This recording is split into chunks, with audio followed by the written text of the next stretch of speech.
Bapa di dalam surga, kami tahu Tuhan ada dalam ibadah dan Bible study ini.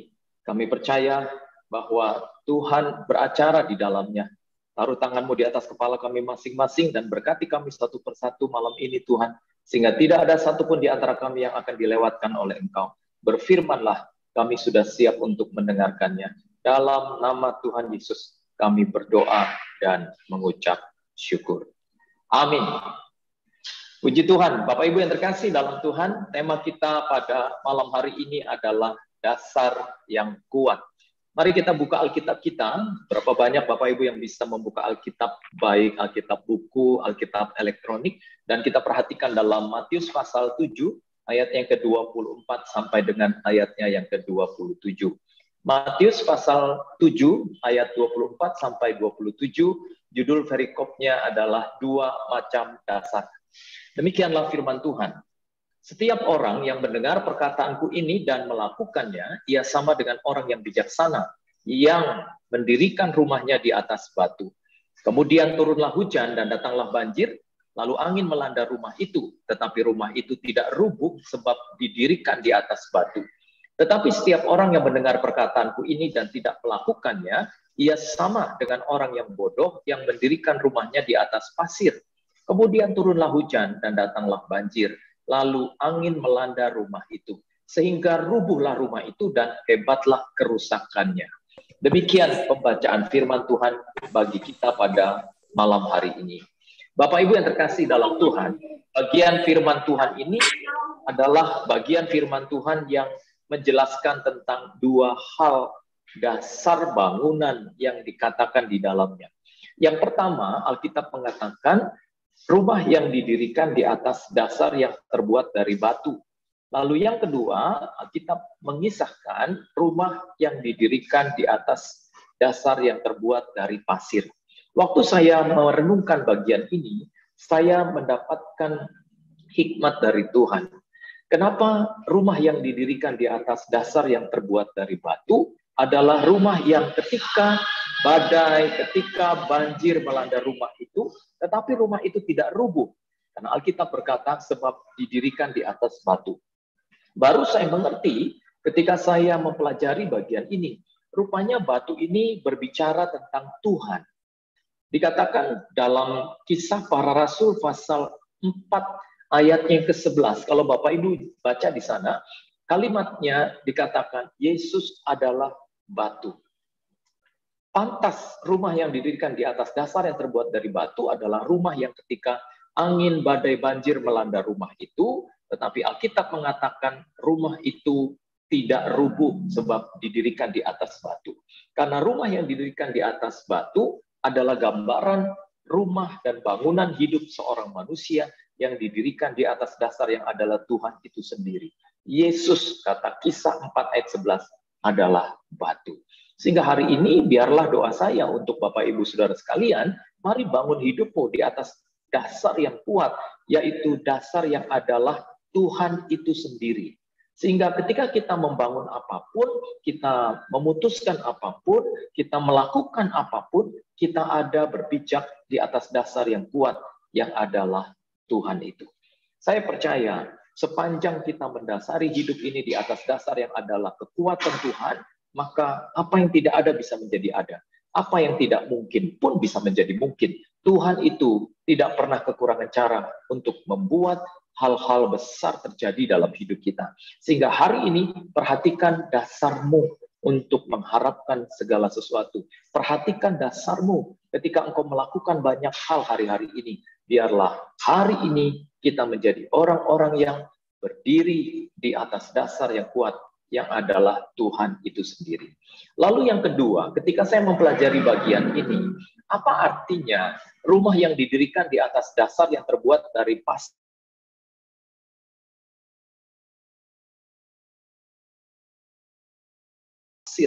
Saudara, rupanya pasir itu didirikan di atas dasar yang adalah pasir adalah rumah yang ketika banjir, badai, topan melanda rumah itu, maka dikatakan, maka rubuhlah rumah itu dan hebatlah kerusakannya. Kenapa bisa rubuh dan kenapa hebat kerusakannya? Rupanya pasir menunjukkan tentang kekuatan manusia itu sendiri. Kalau Bapak Ibu Saudara baca dalam Kejadian pasal 22, ayatnya yang ke-17, ketika Tuhan berjanji kepada Abraham akan memberikan keturunan, dalam Kejadian 22 ayat 17 dikatakan, maka aku akan memberkati engkau berlimpah-limpah dan membuat keturunanmu sangat banyak seperti bintang di langit dan seperti pasir di tepi laut. Garis bawahi seperti pasir di tepi laut, dan keturunanmu itu akan menduduki kota-kota musuhnya. Rupanya pasir itu berbicara tentang manusia yang disebut sebagai keturunan Abraham dalam Kejadian 22 ayat 17 ini. Sehingga benarlah kalau Alkitab katakan bahwa bangunan rumah yang didirikan di atas dasar yang terbuat dari pasir adalah rumah yang ketika badai, angin, topan melanda rumah itu, maka rubuhlah rumah itu dan hebatlah kerusakannya. Kenapa? Jawabannya karena bangunan itu didirikan di atas dasar yang adalah kekuatan manusia itu sendiri. Sehingga hari ini jangan jalani hidupmu dengan kekuatanmu sendiri. Engkau perlu melibatkan Tuhan di dalamnya. Tuhan cukup bagi kita untuk menjalani hidup yang berat dalam pandemi. Amin. Sekarang, siapa yang bisa berkata bahwa saya begitu kuat dalam pandemi ini? Kita tidak ada yang kuat. Saya mau katakan buat Bapak Ibu sekalian bahwa kita nggak ada apa-apanya tanpa Tuhan.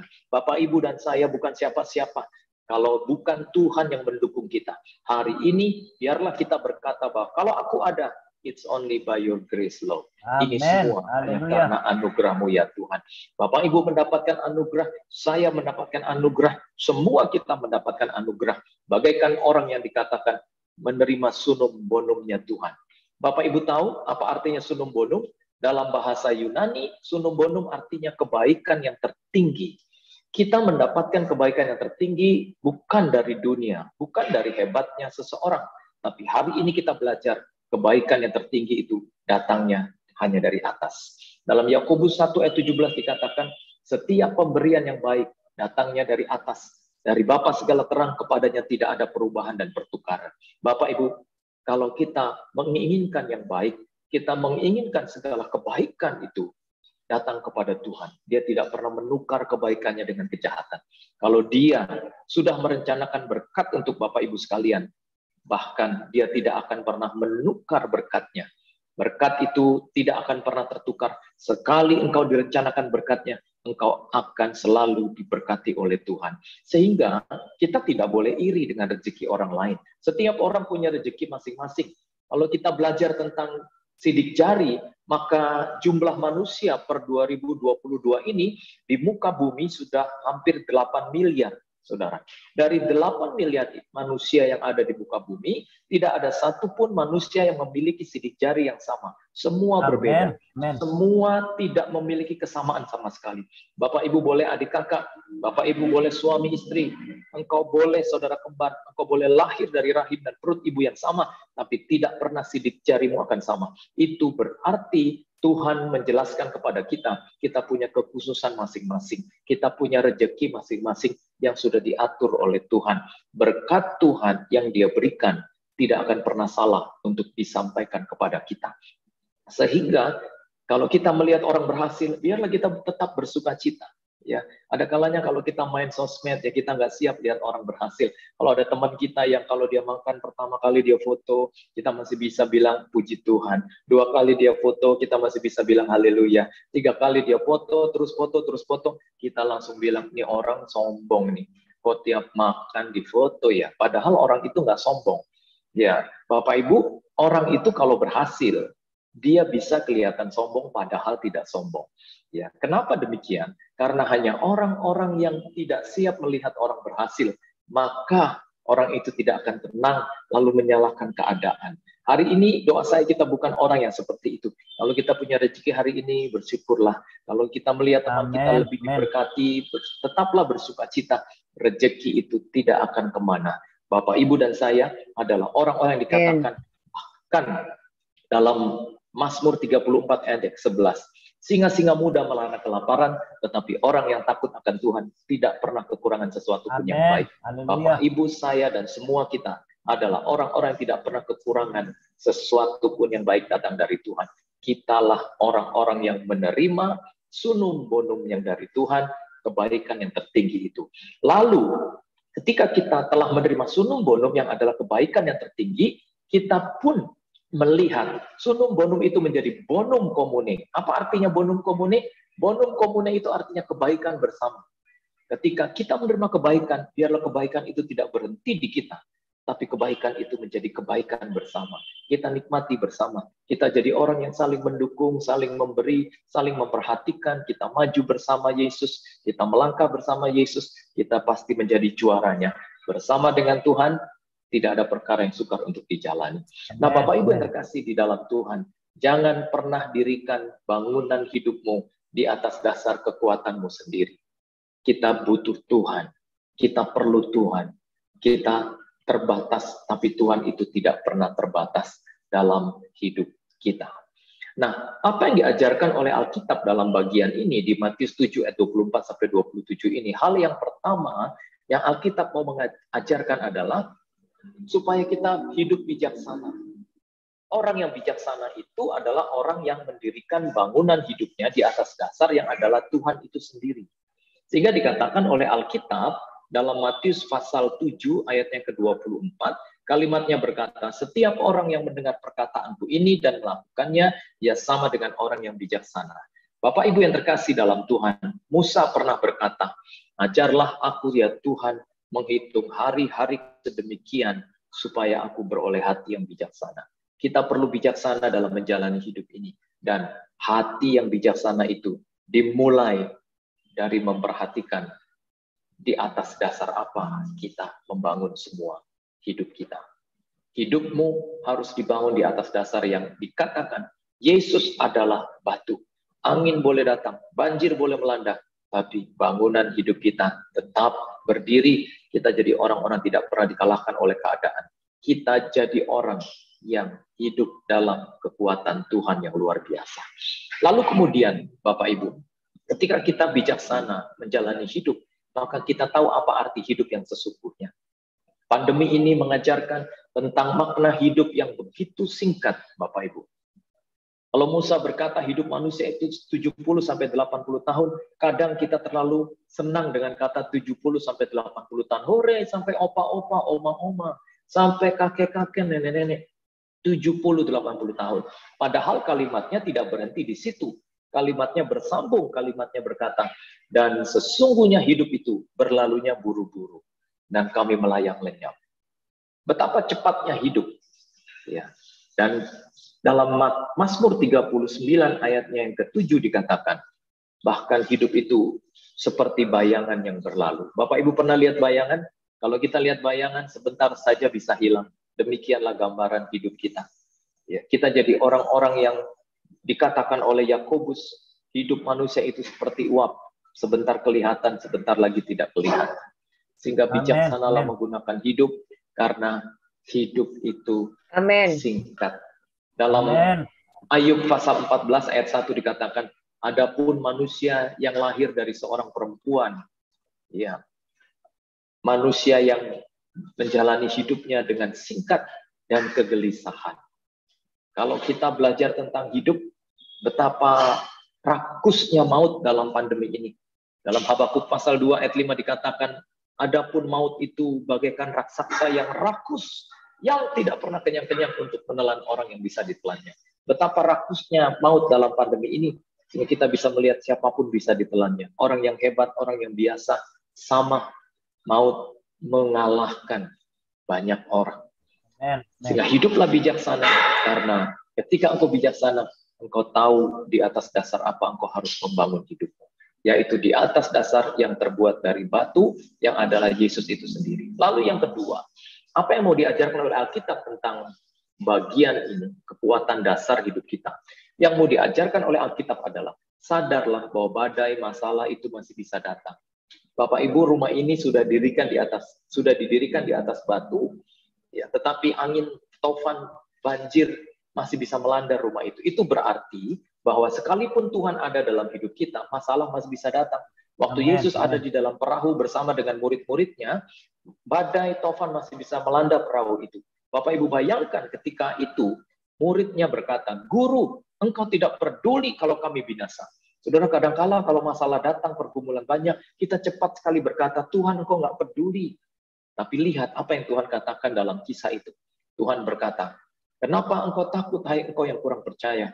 Lalu Tuhan menghardik angin tofan dan badai itu dengan berkata, diamlah. Lalu angin tofan itu diam. Dan danau itu menjadi teduh sekali. Kita punya Tuhan yang seperti ini, Bapak Ibu. Sekali lagi saya mau katakan, ikut Yesus bukan berarti bebas dari masalah, tapi kita akan menang atas masalah. Ikut Yesus bukan berarti harus kaya. Satu kali engkau nggak kaya, engkau akan kecewa ikut Tuhan. Karena ikut Yesus, kekayaan itu bukan tujuan. Bahkan kaya itu tidak melulu tentang harta. Kaya itu bukan melulu tentang uang yang engkau miliki. Tapi kaya itu bisa mengartikan kaya hati. Apa artinya kaya kalau hatimu tidak kaya? Apa artinya keadaanmu yang sulit, Bapak Ibu, kalau hatimu tertekan? Tapi kalau hatimu lapang, kesulitan boleh banyak, kesusahan boleh kita alami, tapi hati kita lapang dalam melihat semua keadaan dengan cara yang benar. Sehingga Bapak Ibu yang terkasih dalam Tuhan, yang penting di sini bukan masalahnya, tetapi yang penting di sini adalah Tuhan yang ada dalam hidup kita.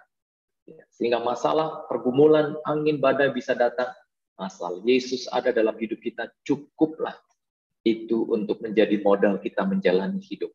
Lalu yang ketiga, apa yang Alkitab mau ajarkan tentang dasar yang kuat ini?